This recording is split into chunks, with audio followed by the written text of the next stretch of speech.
Good morning. Andito tayo sa shop ngayon. So, ito yung Kawasaki TIG welding machine natin. In-upgrade ko. Yan.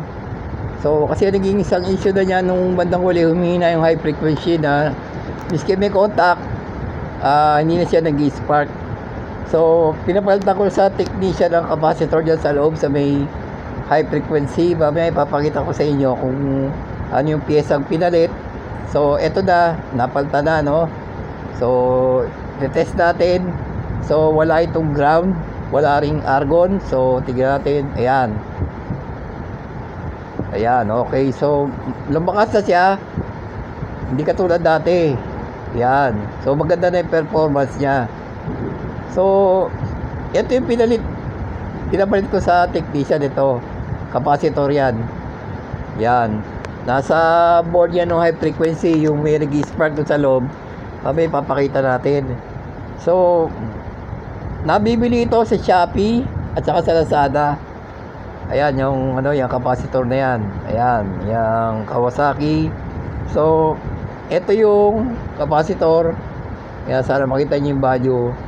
102. Yan, 102, 20 kV. 20, 15 kV pwede rin. So, dati kasi mababa yan eh. Parang lang yan eh.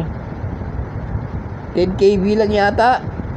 Tsaka medyo maliit. So, mahina yung performance niya. Yung high frequency niya. So, ito yung ito yung spot. Dito ba na sa baba? Kung saan pinalitan yung tinanggal yung capacitor. Ipapakita ko sa inyo. So, yan yung welding machine Kawasaki. Tinanggal ko na yung takip. Kaya, para mabilis. So, dito yung banda sa ibaba. Yan, meron dyan. Papasin nyo, yun yung may contact point dyan. Yan, tumatalon yung kuryente. Nag-spark yan. Yan banda sa baba. Dati meron niyang capacitor na maliit. So, ayan, ipipinpoint natin. Ipipinpoint natin kung saan yan. Ayan, yan banda sa baba. Ayan, Yan. Yung mapasin kayo, meron dalawang contact point na nag-spark.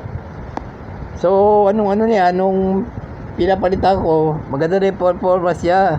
Lumakas yung spark. So, ito, testing natin ngayon. Ayan, may dalawang contact point dyan. So, yung welding machine nyo, from time to time, nililinis nyo rin yan. Binubugaan nyo ng hangin. So, ayan, nasa likod. Ayan, diyan kinabit ng technician. Okay? So, paki-like, paki-share, paki-subscribe, and God bless.